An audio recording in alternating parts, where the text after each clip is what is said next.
జై శ్రీరామ్. నమస్కారం అండి. 2025 సంవత్సరం ద్వాదశ రాశి వాళ్ళ ఫిబ్రవరి మాస ఫలితాలు, ఫిబ్రవరి నెలలో ద్వాదశ రాశి వాళ్ళకి ఎలాంటి ఫలితాలు రాబోతున్నాయో తెలుసుకుందాం. ఇక్కడ ముఖ్యంగా ఈ ఒక గోచారం ద్వారా తెలుసుకునే జన్మ రాశి ఫలితాలు ఏదైతే ఉందో అది కేవలం 30% మాత్రమే వర్తిస్తుందండి. అంటే గోచారంలో మనకి గ్రహాలు, నవగ్రహాలు కూడా ఒక రాశి నుంచి ఇంకొక రాశికి మారుతూ ఉంటారు. ఈ ఒక ఏదైతే నవగ్రహాలు ఒక రాశి నుంచి రాశి మార్పు చెందినప్పుడు మనకి జన్మరాశి నుంచి గ్రహాలు ఏ రాశికి వచ్చినప్పుడు ఈ మాసంలో లేదా ఈ రోజు ఎలాంటి ఫలితాలు వస్తాయనేది మనము గోచారం ద్వారా తెలుసుకుంటున్నాం. అయితే ముఖ్యంగా మనకి స్వజాతకం, జన్మ జాతకంలో జరుగుతున్న దశాభుక్తులు చాలా ముఖ్యమైనవి అండి, చాలా ఇంపార్టెంట్ యాక్చువల్లీ. ఇక్కడ అష్టకవర్గ బిందువులు కూడా చాలా ప్రముఖమైన పాత్ర అనేది వహిస్తుంది. ఇక్కడ ఇప్పుడు ఒక రాశిలో ఉన్నప్పుడు, ఒక రాశిలో ఒక గ్రహం ఉంది, ఆ రాశిలో ఆ గ్రహము ఎన్ని అష్టకవర్గ బిందులు ఇచ్చారు, ఆ గ్రహ దశ వచ్చినప్పుడు ఆ గ్రహం మనకి యోగిస్తుందా లేదా కొంచెం ఇబ్బంది పెడుతుందా, దాని ద్వారా మనము తెలుసుకోవచ్చు. అంటే అష్టకవర్గ బిందువులు మనకి చాలా ప్రముఖమైన పాత్ర అనేది వహిస్తుంది. సో జన్మరాశి వేరు, మనకి లగ్నం వేరు అండి. మనం ఏ లగ్నంలో పుట్టామో ఆ లగ్నానికి యోగకారకులు ఎవరు, సో ఇలా ఆ లగ్నానికి యోగకారకులు ఎక్కడ ఉన్నారు అవన్నీ తెలుసుకొని మనకు దశాభుక్తి ఏది జరుగుతుంది అది చూసుకొని, ఒకవేళ మన జన్మ జాతకంలో గ్రహ దశలు బాగాలేనప్పుడు ఇలా గోచారంలో కొన్ని ఒక గ్రహాల మార్పులు చెందినప్పుడు మనకి కొన్ని మంచి ఫలితాలు వస్తూ ఉంటాయి. సో ఇది తెలుసుకోవడానికే మనము ఈ ఒక ఏదైతే మనకి రాశి ఫలితాలు అనేది మనము చెప్పుకుంటూ వెళ్తున్నాం. అయితే ఇక్కడ మీకు స్వజాతకం, జన్మ జాతకంలో ఉంటున్న ఒక విషయాలని మీరు తెలుసుకోవాలనుకుంటే ఇక్కడ ముఖ్యంగా కింద స్క్రాల్ అవుతున్న నా నంబర్కి మీరు నేరుగా కాంటాక్ట్ అవ్వచ్చు. అంటే రాబోయే రోజులలో మీ జన్మ జాతకం పరిశీలన చేసి ఎటువంటి మీకు దశలు జరుగుతున్నాయి, మీరు ఏ సమస్యలు పడుతున్నారు, ఆ సమస్యలకి ఎటువంటి ఈజీ రెమెడీస్ అండి. ఇక్కడ చాలా సులువైన, మీరే స్వయంపూర్వకంగా మీరే కష్టపడి చేసుకోవాలి అలాంటి ఒక పరిహారాలనే ఇవ్వడం జరుగుతుంది. సో ఎవరికైనా ఆస్ట్రాలజీ కన్సల్టేషన్ కావాలనుకున్న వాళ్ళు కింద స్క్రోల్ అవుతున్న నంబర్కి నేరుగా నాకు కాంటాక్ట్ అవ్వచ్చు. మరియు ముఖ్యంగా ఈ ఒక 2025 మాసంలో ఫిబ్రవరి మాసంలో 2025 సంవత్సరంలో ఫిబ్రవరి మాసంలో ఏ గ్రహాలు ఏ రాశులు మారుతున్నాయని తెలుసుకుందాం. ముఖ్యంగా రాహుకి ఈ ఒక రాహు వచ్చేసి ఈ ఒక మాసంలో మీనరాశిలోనే సంచారం చేస్తున్నారు. కేతు కన్యా రాశిలో సంచారం, గురు వృషభములు సంచారం చేస్తున్నారు. ఇక్కడ అయితే ఆయన వక్రించి సంచారం చేస్తున్నారు. అయితే ఫిబ్రవరి 4వ తేదీ నుంచి వక్ర త్యాగం చేస్తున్నారు. ఇక శని కుంభరాశిలో మనకి సంచారం చేస్తున్నారు. ఇక కుజుడు వచ్చేసి ఈ ఒక ఫిబ్రవరి మాసంలో మనకి మిథున రాశిలో సంచారం చేస్తూ ఫిబ్రవరి 24వ తేదీ నుంచి ఆయన కూడా వక్ర త్యాగం చేస్తున్నారు. అంటే ఫిబ్రవరి 24వ తేదీ వరకు వక్రించి సంచారం, ఫిబ్రవరి 24వ తేదీ తర్వాత వక్రత్యాగం చేసి సంచారాన్ని ప్రారంభం చేస్తున్నారు.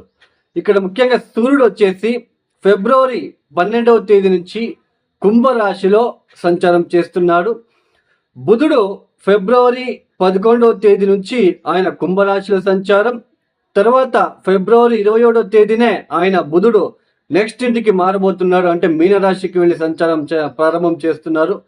శుక్రుడు ఫిబ్రవరి మాసమంతా కూడా మీనరాశిలోనే సంచారంని చేస్తున్నారు. ఈ ఒక గోచారీత్యా అంటే ఈ ఒక గ్రహాల ఒక స్థితిగతుల వల్ల ద్వాదశ రాశుల వాళ్ళకి ఎలాంటి ఫలితాలు గోచరిస్తున్నాయో మనం ఒక్కొక్కటి తెలుసుకుంటూ వెళ్దాం.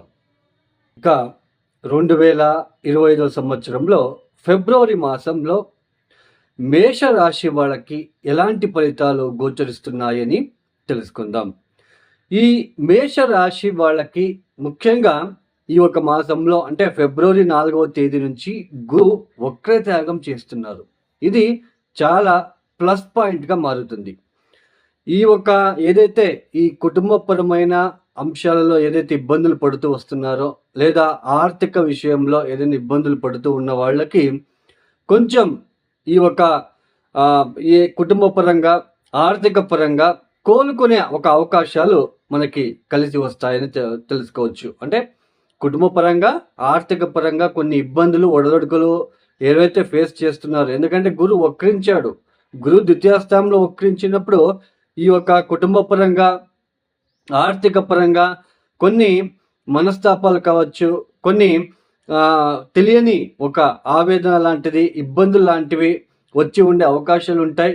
అయితే ఫిబ్రవరి 4వ తేదీ తర్వాత అవన్నీ తగ్గుముఖమయ్యే సూచనలు ఎక్కువగా కనిపిస్తూ ఉంటుంది. అంటే కుటుంబ ఆర్థిక విషయంలో పెద్దగా ఇబ్బందులు ఇక మీద మీకు ఉండవు.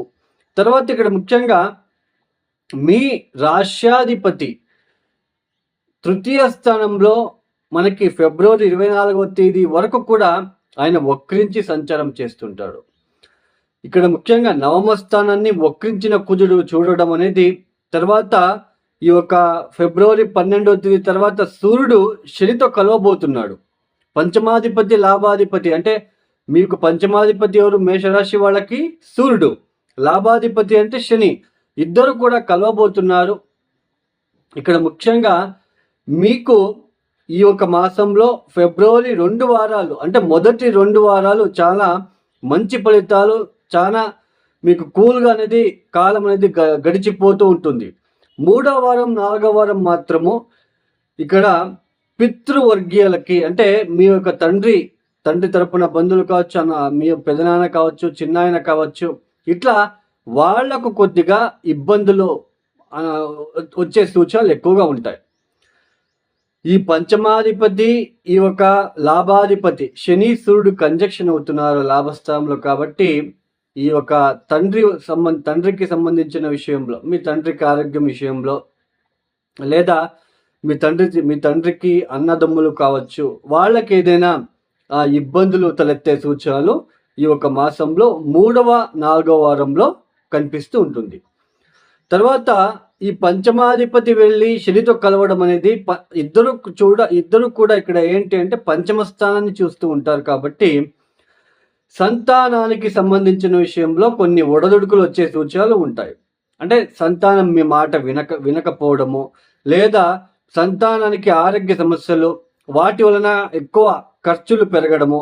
సో సంతానం విషయంలో కొంచెం ఇబ్బందులు, అంటే సో ఇలాంటివి వాళ్ళ నుంచి ఖర్చులు ఎక్కువ అవడము, లేదా వాళ్ళకి ఏదైనా ఆరోగ్యపరమైన ఇబ్బందులు వచ్చి వాళ్ళకి ఎక్కువ ఖర్చు పెట్టాల్సిన ప్రమేయం ఏర్పడము. సో ఇలాంటిది ఏదో ఒకటి సంతానం విషయంలో కొన్ని ఇబ్బందులు, ఒడదొడుకులు వచ్చే సూచనలు 3వ వారం చివరి నుంచి మీకు 4వ వారం లోపల మీకు ఇలాంటివన్నీ తలెత్తే సూచనలు ఉంటాయి. మొత్తానికి ఈ ఒక మేషరాశి వాళ్ళకి ఈ ఒక ఉద్యోగపరంగా, వ్యాపార పరంగా అభివృద్ధిదాయకంగా ఉన్నప్పటికీ ఈ తండ్రికి సంబంధించిన విషయంలో పితృవర్గీయులకి, అంటే తల్లి తండ్రులకి ఇద్దరికి కూడా కొంచెం ఆరోగ్య సమస్యలు, లేదా వాళ్ళతో మీకు ఏదైనా చిన్నపాటి మనస్పర్ధలు వచ్చే సూచనలు ఇలాంటివి ఎక్కువగా కనిపిస్తూ ఉంటుంది. తర్వాత సంతానం విషయంలో కూడా కొంచెం ఇబ్బందులు, తర్వాత ఎక్కువ ఆశ పడడం లాంటిది కూడా ఈ ఒక మాసంలో మీకు 4వ వారంలో కనిపిస్తూ ఉంటుంది. అంటే ఏదైనా పెద్దగా డబ్బు సంపాదించాలి, పెద్దగా వెళ్ళాలి అని ఒక అతి ఆశ లాంటిది వచ్చి మీకు కొద్దిగా ఇబ్బంది పెట్టే ఆస్కారం ఉంటుంది. 4వ వారంలో మైండ్ ప్రెషర్గా ఉంటుంది ఆ ఒక సమయంలో.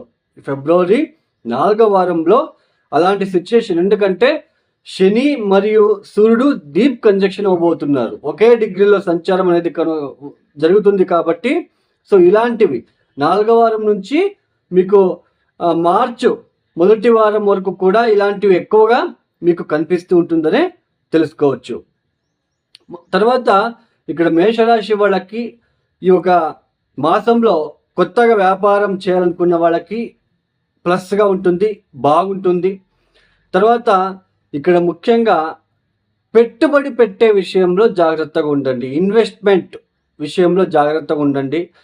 తర్వాత ఈ యొక్క షేర్ మార్కెట్ ద్వారా నష్టపోవడము లేదా బెట్టింగ్ల ద్వారా నష్టపోవడం లాంటివి కూడా మనకి కనిపిస్తూ ఉంటుంది. తర్వాత వ్యయస్థానానికి శుక్రుడు కూడా వస్తున్నాడు ఈ యొక్క మాసంలో. సో శుక్ర రాహువుల కలయిక అనేది ఎక్కువ ఈ యొక్క డ్రింక్స్కి అలవాటు పడిపోవడం లాంటిది, ఎక్కువ స్మోకింగ్ చేయడము, అంటే మత్తులతో అంటే మత్తు ఎక్కువగా ఉండాలి అనే ఒక కోరిక లాంటివి పుడుతూ ఉంటుంది. ఎక్కువ ఆశలు, భోగ సుఖాలకి, భోగ వస్తువులపైన శ్రద్ధ పెరగడము, లగ్జరీగా ఉండడము, పరస్త్రీ వ్యామోహం పెరగడము, ఇలాంటివి. ఎందుకంటే 12వ స్థానం మనకి శయన స్థానం అని అంటాము, అక్కడ భోగ స్థానం కూడా అని అంటాము. అది 12వ స్థానము మోక్ష స్థానం కూడా అంటాము. తర్వాత ఎక్స్పెన్సెస్, మనకి ఖర్చులు పెరిగే స్థానం కూడా మనకి 12వ స్థానమే. ఇలాంటి స్థానంలో శుక్రుడు రాహువు రావడం అనేది కొంచెం ఇలాంటి ఆలోచనలు, తర్వాత లగ్జరీ ఐటమ్స్కి ఖర్చులు ఎక్కువ పెరిగిపోవడం లాంటివి కూడా మనము ఈ యొక్క మాసంలో చివరిలో అవి చూస్తూ వెళ్తాం మనము. సో మొత్తానికి ఫిబ్రవరి మాసంలో మొదటి 2 వారాలు అయితే చాలా అద్భుతంగా ఉంటుంది. 3వ వారం చివరి నుంచి కూడా ఇక్కడ మేషరాశి వాళ్ళకి కొంచెం సంతానపరమైన ఒడిదుడుకులు, ఇబ్బందులు, కొన్ని అనుకోని సంతానం విషయంలో కొన్ని ఇబ్బందులు తలెత్తే సూచనలు మనకి ఇక్కడ కనిపిస్తూ ఉంటాయని తెలుసుకోవచ్చు. మొత్తానికి మేషరాశి వాళ్ళకి ఉద్యోగ, వ్యాపారం, ఆర్థిక విషయంలో అయితే ఈ యొక్క మాసంలో అభివృద్ధిదాయకంగా ఉంటుందనే తెలుసుకోవచ్చు. ఈ మేషరాశి వాళ్ళు తప్పనిసరిగా ప్రతిరోజు సూర్య నమస్కారం చేయండి, ఆదిత్య స్తోత్ర పారాయణం చేసుకోండి. వీలైతే దత్తాత్రేయ ఆరాధన, దత్తాత్రేయ సిద్ధమంగళ స్తోత్రం చదువుకోవడానికి మీరు ప్రయత్నాలు చేసుకున్నట్లయితే, మరియు అమ్మవారికి శుక్రవారం పూట రాహుకాలంలో మీ పేరున అర్చన లాంటివి చేసుకోవడానికి ప్రయత్నాలు చేసుకోండి.